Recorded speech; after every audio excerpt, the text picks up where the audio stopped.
Di depan gerbang sekolah, seorang kakak sederhana bernama Cheng Long berjualan sandwich. Setiap kali adiknya pulang sekolah dan melewati tempat itu, ia pura-pura tidak mengenal kakaknya. Ia selalu mempercepat langkah, tak memberi kesempatan untuk disapa. Sementara itu, Cheng Long hanya bisa tersenyum polos sambil menatap punggung adiknya yang menjauh, lalu dengan suara pelan memanggil namanya. Suatu hari, setelah sang adik berlalu, seorang wanita datang membeli sandwich. Ia makan dengan lahap, namun saat ditagih, ia tak membayar dengan uang. Sebaliknya, ia mengeluarkan sepasang sepatu lusuh dan mengatakan di dalamnya ada uang. 이거면 1,000원 되겠지. 하나에 500원씩. 받아. Alih-alih marah ketika menerima sepatu usang itu, ia justru tersenyum tulus seakan menemukan kebahagiaan sederhana. Pria itu bernama Cheng Long. Di masa kecilnya, ia pernah mengalami kecelakaan saat tidur, keracunan karbon monoksida. Ayahnya, dengan sisa tenaga terakhir, berhasil mendorongnya keluar dari rumah. Namun ketika sang ibu kembali, ayahnya sudah tiada. Sejak saat itu, Cheng Long mengalami kerusakan pada otaknya. Kecerdasannya berhenti di usia 10 tahun, meski tubuhnya terus bertumbuh. Walau memiliki keterbatasan, ia tetap memiliki hati yang peka. Saat masih bersekolah, ia diam-diam menyimpan perasaan untuk seorang teman sekelas bernama Ji Ho. Setiap kali Ji Ho berlatih piano, Cheng Long akan berdiri di luar ruangan, hanya untuk mendengar alunan nada dan melihat sosok yang ia sukai. Namun pada suatu hari, ruang musik itu terbakar. Piano kesayangan Ji Ho hancur dilalap api. Karena Cheng Long sering terlihat di sekitar ruang itu, ia pun menjadi sasaran kecurigaan. Ji Ho yang dilanda kesedihan menuduhnya sambil menangis, meluapkan amarahnya tanpa menyadari betapa dalam luka yang ditorehkan kata-kata itu di hati Cheng Long. 네가 내 피아노에 물을 냈어. 왜 내 피아노에 물을 냈어, 이 바보야. 가. 내 눈앞에서 사라지란 말이야. 가버려. Setelah kejadian itu, Cheng Long harus meninggalkan sekolah. Kepala sekolah khawatir ia akan kembali menimbulkan masalah, meski sebenarnya bukan dia yang bersalah. Saat ibunya menuntun langkahnya menjauh dari gedung sekolah, pandangan Cheng Long tak lepas dari jendela kelas, seolah masih ingin tetap berada di sana. Sebenarnya, bukan dia yang membakar ruang musik. Api itu muncul dari puntung rokok yang dibuang sembarangan oleh temannya, Shanshu. Namun Cheng Long memilih diam, menanggung kesalahan yang bukan miliknya. Tak lama kemudian, cobaan baru datang. Sang ibu jatuh sakit dan akhirnya pergi untuk selamanya. Di detik-detik terakhir, dengan suara lemah ia berpesan, "Jaga adikmu baik-baik."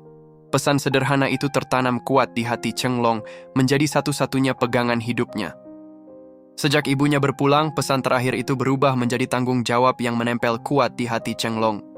Ia tumbuh dewasa lebih cepat dari usianya, memikul peran sebagai orang tua bagi adiknya. Setiap pagi, ia selalu menyiapkan sarapan untuk sang adik sebelum berangkat sekolah.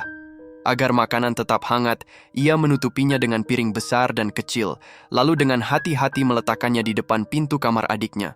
Baru setelah itu, ia berangkat untuk bekerja. Pekerjaannya sederhana, menjual sandwich di depan gerbang sekolah. Dari sanalah ia mencoba menjaga kehidupannya dan sang adik, setia menjalankan amanah terakhir sang ibu. Cheng Long tidak memiliki banyak kemampuan. Satu-satunya yang bisa ia buat hanyalah sandwich sederhana. Karena keterbatasannya, anak-anak di sekolah sering menyebut jualannya sebagai sandwich si bodoh. Namun bagi adiknya, hal itu menjadi luka yang sulit diterima. Di masa remaja yang penuh rasa malu dan sensitif, ia merasa keberadaan seorang kakak dengan kondisi seperti Cheng Long hanyalah beban. Ia takut teman-temannya tahu, takut diejek karena memiliki kakak yang berbeda.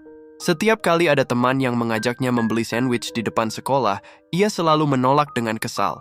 Bukan karena tidak lapar, tapi karena ingin menjauh dari kenyataan yang membuat hatinya terus bergejolak.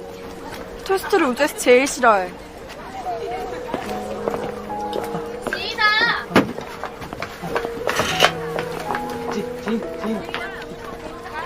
Mungkin karena rasa bersalah di masa lalu, Shanshu yang kini hidup sebagai seorang preman jalanan justru sering menjaga Cheng Long. Saat lelah dan penat, ia memilih berada di dekat Cheng Long, seolah hanya di sisi sahabat lamanya itu, ia bisa menurunkan semua pertahanan diri. Chenglong sendiri kerap bersenandung pelan lagu anak sederhana, Bintang Kecil. Lagu itu bukan tanpa alasan. Ia masih mengingat Jiho, gadis tenang yang dulu sering memainkan melodi itu di depan piano. Waktu telah berlalu, namun perasaan Chenglong tak pernah berubah. Dalam hatinya, ia tetap menyimpan rasa sayang pada Jiho. Sudah 10 tahun Jiho pergi ke luar negeri. Selama itu, hampir setiap hari Chenglong duduk di tepi jalan kecil di pintu masuk kota, menunggu kepulangannya. Dan pada hari itu, penantiannya terjawab. Dari kejauhan, ia melihat sosok yang begitu familiar. Jiho akhirnya kembali. Hatinya bergetar, langkahnya tak terkendali. Ia berlari menuruni lereng dengan wajah penuh senyum, hampir terjatuh karena terlalu bersemangat.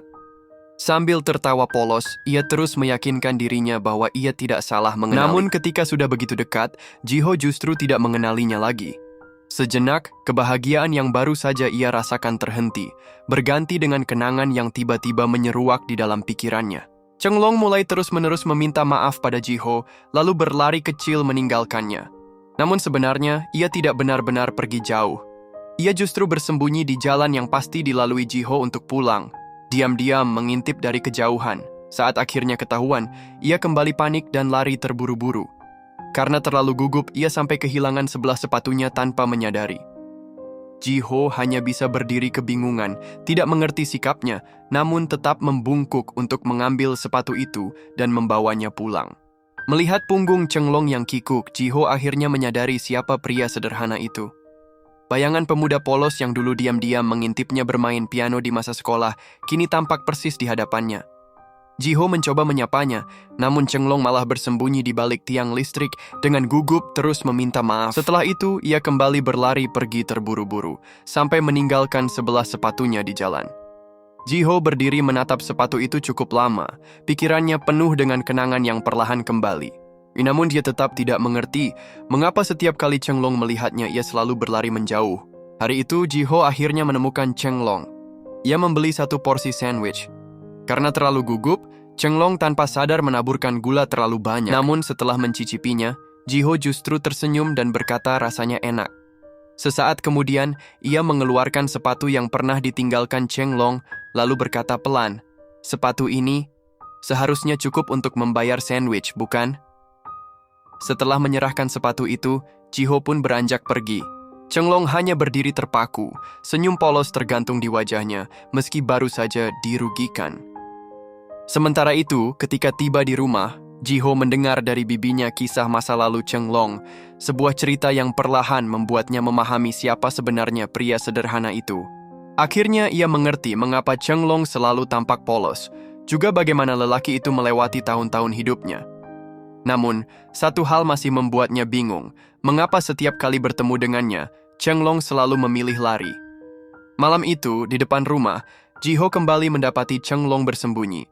Begitu terkejut, Chenglong refleks ingin pergi lagi, tapi Jiho lebih cepat, memanggil namanya dan menghentikan langkahnya. 너 왜 나만 보면 자꾸 도망치고 그래?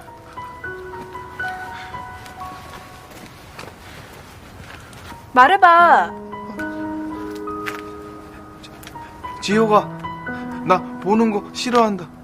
지호가 나보고 저리 가라고, 나 보기 싫다고, 눈앞에서 사라지라고 그랬다. Barulah ia teringat, dulu pernah mengucapkan kata-kata itu pada Chenglong dalam keadaan marah. Tak disangka, hingga kini Chenglong masih menyimpannya di hati. Dengan suara lembut, ia berkata bahwa ucapan masa lalu itu tidak lagi berlaku. Ia meminta Chenglong untuk tidak lagi menghindarinya mulai sekarang. 짜지? 그렇게 좋아? 좋다. 많이 좋다. Melihat sepatu Chenglong yang sudah berlubang besar, ia pulang sebentar dan membawa sepasang sepatu peninggalan ayah untuk diberikan padanya. Bagi Chenglong, sepatu itu istimewa, karena diberikan oleh orang yang ia sukai, bahkan dipakaikan langsung olehnya. Maka setiap langkah yang ia ayunkan begitu hati-hati sambil tersenyum bahagia. Saking gembiranya, ia sampai lupa berpamitan dengan Jiho. Namun kebahagiaan seseorang tak selalu bisa dirasakan orang lain. Di halaman rumah, Chenglong berputar-putar penuh kegirangan. sementara adiknya yang baru pulang hanya memandanginya dengan wajah penuh rasa jengkel.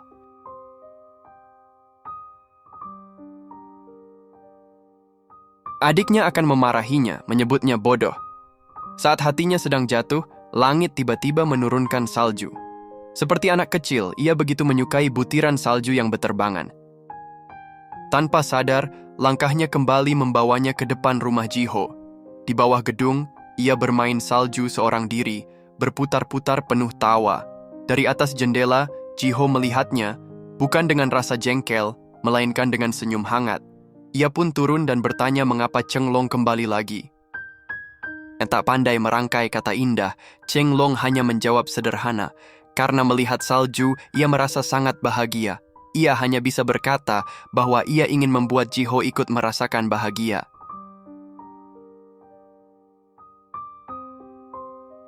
승용아, 어? 어?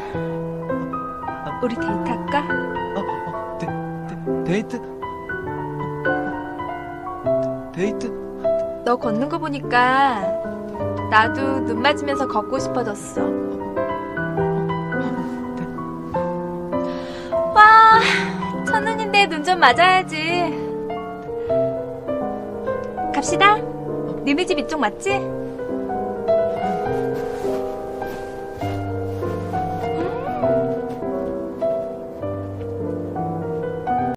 Tak ada perempuan normal yang akan jatuh hati pada seorang dengan keterbatasan, dan tak ada pula perasaan yang hadir tanpa alasan.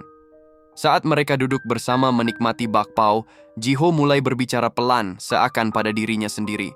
Ia bercerita tentang masa lalunya, betapa ia pernah menekuni piano selama bertahun-tahun, hingga sebuah kecelakaan membuatnya takut menyentuh tuts itu lagi. Sejak saat itu, hidupnya dibayangi depresi yang begitu berat. Namun, di tengah kegelapan itu, kepolosan dan senyum tulus Cheng Long perlahan menghadirkan secercah cahaya yang mulai menghangatkan hatinya. Itulah sebabnya Ji-ho merasa nyaman berada di sisi Cheng Long. Ia tidak pernah mengungkapkan secara langsung bahwa rasa hangat di hatinya juga berasal dari sebuah kenangan masa kecil. Saat pertama kali naik ke panggung untuk bermain piano, Ji-ho begitu gugup hingga melupakan melodi yang harus ia mainkan. Justru Cheng Long yang berdiri di luar jendela dengan lantang menyanyikan lagu itu mengingatkannya pada alunan nada yang terlupa. Berkat suara sederhana itu, Ji-ho berhasil menyelesaikan penampilannya dengan baik. Sejak hari itu, Cheng Long sering menunggu di depan rumah Ji-ho. Mereka kerap duduk bersama di hamparan rumput, tempat yang begitu akrab bagi Cheng Long.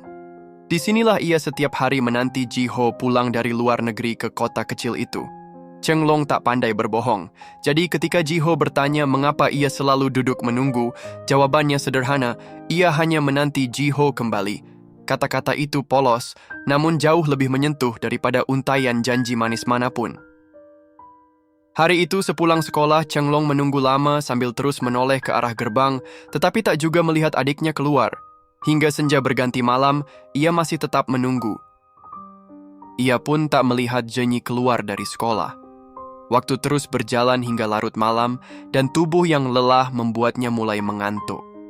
Dalam keadaan setengah sadar, ia tak sengaja melukai tangannya dengan panas. Saat Ji-ho datang dan mengetahui alasan di balik penantiannya, ia menenangkannya dengan lembut. Mungkin saja Jenny sudah lebih dulu pulang. Dengan ditemani Ji-ho, Cheng Long akhirnya kembali ke rumah. Sesampainya di depan pintu, ia melihat lampu di kamar adiknya telah menyala, tanda bahwa sang adik memang sudah berada di dalam. 지인이 왔어? 뭐 하는 거야, 지금? 내 방 절대로 들어오지 말랬지. 나가! 알아서 잘 들어왔으니까 나가라고! 미안. Meski dimarahi oleh adiknya, Cheng Long tetap merasa bahagia. Baginya, tak ada yang lebih penting daripada memastikan sang adik pulang dengan selamat. Saat hendak berpisah, Ji-ho memperhatikan tangan Cheng Long yang melepuh karena luka bakar. Dengan penuh perhatian, ia bertanya penyebabnya, lalu membalut telapak tangan itu dengan lembut.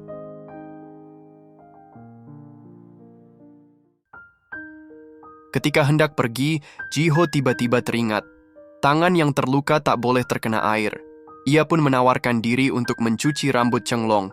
Sebenarnya, itu hanyalah alasan. Seperti sepasang kekasih yang sedang jatuh cinta, Ji-ho hanya ingin bisa bersama Cheng Long sedikit lebih lama. Setelah rambutnya selesai dicuci, sosok Cheng Long yang biasanya tampak lusuh mendadak berubah menjadi seorang pemuda yang segar dan rapi. 너 이렇게 보니까 되게 잘생겼다. Malam itu Ji-ho pulang dengan senyum di wajahnya, sementara Cheng Long berputar-putar riang di halaman rumah. Namun keesokan harinya, suasana berubah. Cheng Long menyadari Jenny belum bangun meski hampir terlambat ke sekolah. Ia tak berani membuka pintu kamar, karena adiknya selalu melarangnya masuk. Ia pun tak tahu bahwa Jenny tengah menahan sakit hingga tubuhnya dipenuhi keringat dingin, dan tak menyadari bahwa sang adik menderita penyakit serius. Di perjalanan sekolah, Jenny berjalan terpincang-pincang karena rasa sakit. Dan di kelas ia kerap tertunduk di meja, berjuang melawan rasa tidak nyaman. Hingga hari itu, dari mulut beberapa siswi, Cheng Long akhirnya mengetahui keadaan sebenarnya, bahwa adiknya seringkali pingsan di kelas karena penyakit yang diderita. Panik dan cemas, ia berlari masuk ke ruang kelas sambil terus memanggil nama Jenny. Dengan tekad penuh, ia menggendong sang adik untuk membawanya ke rumah sakit. Saat itu, seorang guru yang baru tiba menahan langkahnya, bertanya dengan heran, sebenarnya, siapa dia? 저는 얘 오빠예요. 저는 지인이 오빠고요.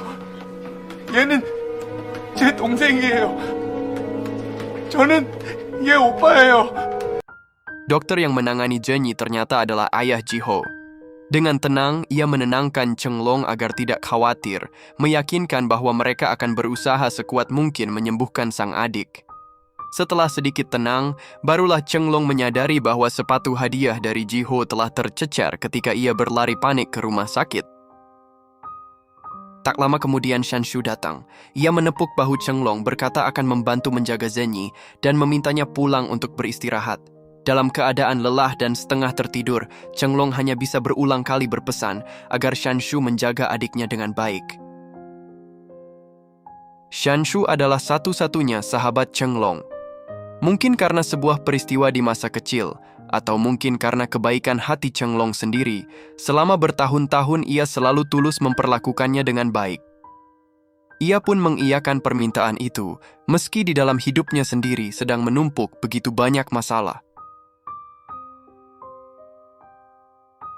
Ia memiliki seorang kekasih, namun sang kekasih kini menjadi incaran seorang ketua geng. Dengan sengaja, lelaki itu mendekati gadisnya bahkan di hadapannya sendiri. Kesabarannya perlahan terkikis, dan batas ketahanannya pun semakin mendekati akhir.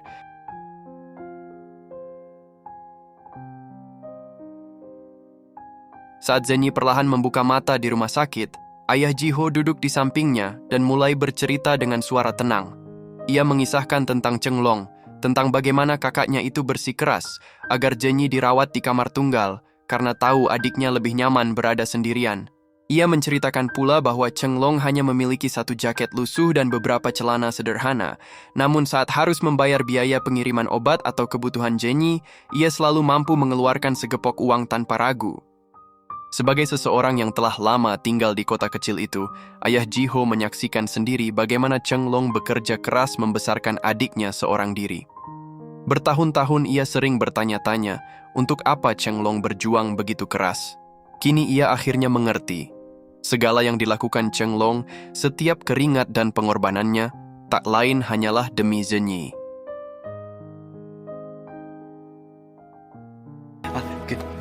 괜찮아?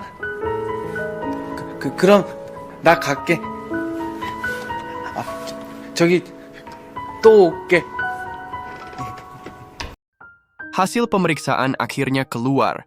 Ginjal Jenny mengalami kerusakan serius dan harus segera menjalani transplantasi. Namun, hingga saat itu, belum ditemukan donor yang cocok. Bahkan ginjal milik Cheng Long pun tidak bisa menjadi pasangan bagi adiknya. Kabar itu membuat Cheng Long gelisah dan terus-menerus diliputi rasa putus asa. Di tengah kebingungannya, Ji-ho datang menjenguk ke rumah sakit. Wajah Cheng Long dipenuhi rasa bersalah.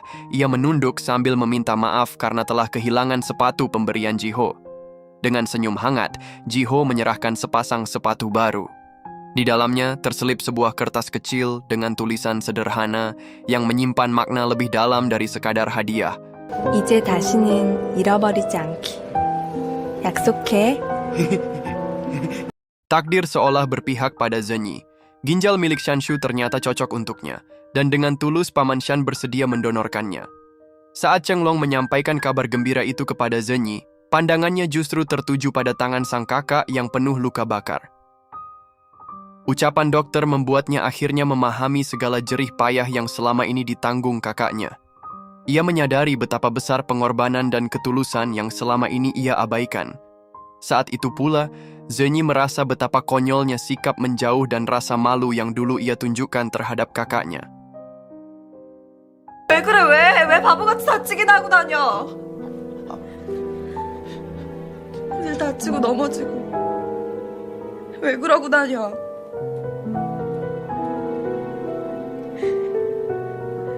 그러면서 나는 어떻게 그렇게 챙겼어.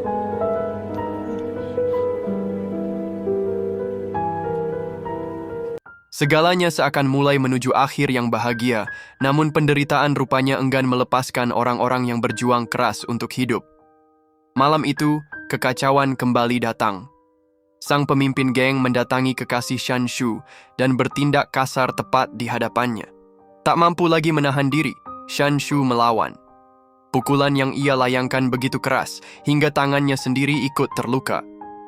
Di rumah sakit, ia menjalani pemeriksaan ginjal sekaligus membalut tangannya dengan perban. Namun harga dari perlawanan itu ternyata lebih berat. Sang pemimpin geng tak sudi menelan penghinaan. Ia memerintahkan anak buahnya untuk membalas dendam. Saat ditanya seperti apa ciri target yang harus dicari, ia hanya menjawab dingin. Orang itu yang tangannya berbalut perban.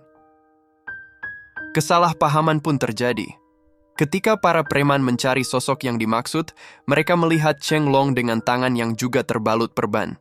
Tanpa tahu dirinya sedang menjadi sasaran, Chenglong hanya sibuk menutup warung dan bergegas menuju rumah sakit, ingin menemani adiknya sambil membawa pakaian bersih.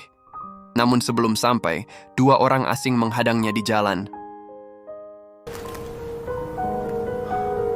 네가 남상수냐? Chenglong tidak mencoba membantah, juga tak memberi penjelasan apapun. Dalam hatinya, baik Shanshu maupun adiknya selalu menjadi orang yang ingin ia lindungi. Pertarungan itu membuatnya babak belur, darah mengalir di wajahnya, namun ia tetap memaksakan langkah menuju rumah sakit. Kesadarannya mulai kabur, pandangan berkunang-kunang, tapi kakinya tak pernah berhenti melangkah. Di tengah perjalanan, sepatunya kembali terlepas. Ia menunduk, berusaha meraihnya.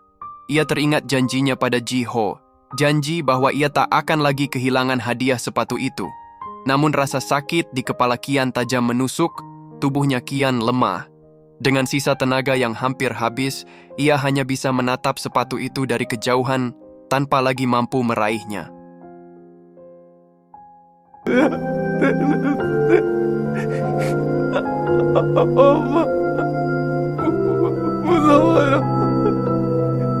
Di tengah dinginnya malam, Chenglong akhirnya rebah di atas hamparan salju dan tak pernah lagi bangkit. Butiran salju yang selalu ia cintai turun dengan lebat, menutupi tubuhnya yang telah kehilangan napas. Beberapa waktu kemudian setelah Zenyi keluar dari rumah sakit, ia datang untuk mengenali jasad kakaknya. Saat itu seorang polisi menatapnya dan dengan tenang menanyakan hubungan mereka. 제 오빠고요. 제가 그 사람 동생이에요. 네, 알겠습니다. 그 사람이 내 오빠고요. 내가 그 사람 동생이에요. 네, 알았고요. 주소부터... 그 사람이 내 오빠고요. 내가 그 사람 동생이에요. 저는 얘 오빠예요. 저는 지인이 오빠고요. 얘는 제 동생이에요. 저는 얘 오빠예요.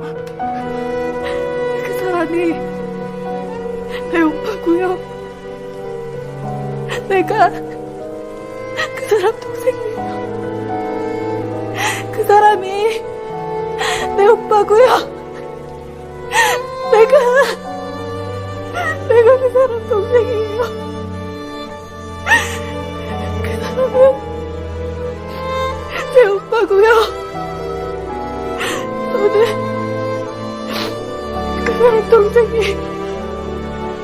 Waktu berlalu. Shanshu akhirnya mengambil alih warung sandwich peninggalan Chenglong.